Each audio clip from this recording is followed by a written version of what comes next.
उत्तर पुणे जिल्ह्यामध्ये बिबट्या आणि मानवाचा संघर्ष अनेक दिवस पाहायला मिळतोय। यातच बिबट्याच्या हल्ल्यामध्ये अनेक जणांना आपला प्राण गमावा लागला आहे आणि याच अनुषंगाने जिल्हा अधिकारी कार्यालय असेल किंवा वन विभाग असेल यांच्या संयुक्त विद्यमानानं घोडेगाव येथे 6 दिवसीय प्रशिक्षण शिबिर आयोजित करण्यात आलं होतं। आपल्यासोबत आंबेगावचे प्रांत अधिकारी आहेत। सर, काय नक्की शिबिर आहे आणि कशा प्रकारे शिबिराचं आयोजन? आपल्याला कल्पना आहे की उत्तर पुणे जिल्ह्यामध्ये विशेषतः खेड असेल, आंबेगाव, जुन्नर आणि शिरूर या तालुक्यामध्ये बिबट्यांची संख्या वाढल्यामुळे काही दिवसांपासून या ठिकाणी बिबट आणि मानव असा थोडासा संघर्ष आपल्याला पाहायला मिळतो।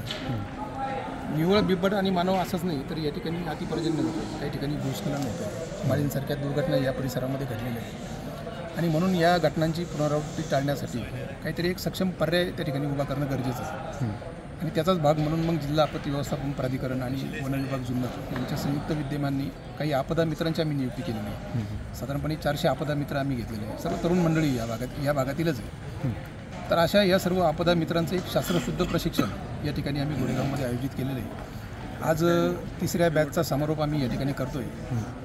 पुढच्या काही दिवसांमध्ये अजून 2 बॅचला आम्ही प्रशिक्षित करणार आहे। साधारणपणे 400 आपदा मित्रांना मी याच्यामध्ये प्रशिक्षण देणार आहे आणि शास्त्रशुद्ध पद्धतीनं बिबट्या हा काही मानवाचा शत्रू नाही, तर तो देखील एक महत्त्वाचा अधिसूचित प्राणी आहे शासनाच्या याच्यामध्ये। तर तो देखील कुठे विहिरीत पडला, तो देखील कुठं संकटात जर पडला तर त्याचा देखील बचाव करणं गरजेचं आहे आणि त्याचबरोबर माणसांवर होणारे जे काही हल्ले ते रोखण्यासाठी देखील प्रयत्न करणं गरजेचं आहे। वन विभागाच्या माध्यमातून देखील आम्ही वेगवेगळ्या प्रकारचे प्रयत्न करतो आहे।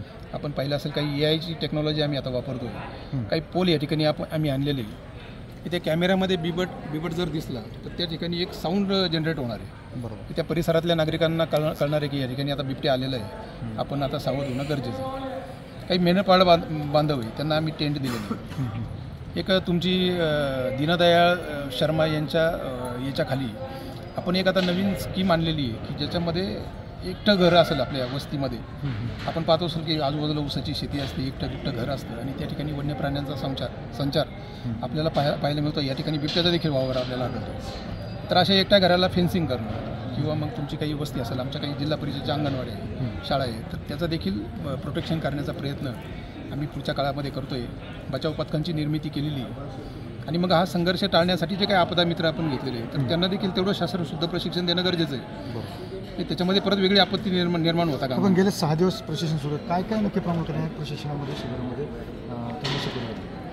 त्यांना आपण समजा एखाद्या ठिकाणी जर बिबट्या आला आणि कुठून कॉल आल्यानंतर कशा पद्धतीने यांनी प्रतिसाद द्यायचा आहे, जसं काय आपण याचे जे काही प्रतिसाद दलं वगैरे आपण वेगळ्या पद्धतीची केलेली आहे, तर तशा पद्धतीचंच हे दल आता आमचं काम करणार आहे। प्रतिसाद त्याच्यामध्ये द्यायचा आहे, पिंजरा घेऊन जायचा आहे, विहिरीमध्ये एखादा बिबट्या पडला तर त्याला कशा पद्धतीनं खाली दोऱ्याच्या सहाय्याने आपली खाट किंवा बाज वगैरे टाकून त्याला रेस्क्यू कशा पद्धतीने करायचे, त्याला रोप कशा पद्धतीने करायचे, त्याच्या गाठी कशा बांधायच्या, असं अतिशय शास्त्रशुद्ध पद्धतीचं प्रशिक्षण वन विभागाचे अधिकारी कर्मचारी या ठिकाणी आमच्या आपदा मित्रांना देतात। नक्की ज्या पद्धतीने पाहिलं की उत्तर पुणे जिल्ह्यामध्ये बिबट्या असेल, मानव असेल, यांचा जो संघर्ष आहे तो कुठेतरी कमी व्हावा आणि याच निमित्तानं या ठिकाणी असलेल्या रेस्क्यू टीम असतील किंवा आपत्ती टीम असतील यांची नियुक्ती करून हा संघर्ष कुठेतरी थांबवा, यासाठीच खरं तर जिल्हाधिकारी असेल, जिल्हाधिकारी कार्यालय असेल किंवा वन विभाग असेल यांचाच हा प्रयत्न राहत असल्याचं आपल्याला पाहायला मिळत आहे। यामुळे अतुल सह मी सुनील दिले, TV9 मराठी, घोडेगाव, पुणे।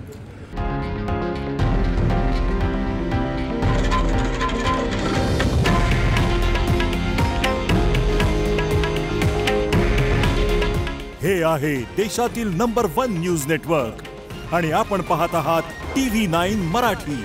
काळजी तुमची, हित महाराष्ट्राचं।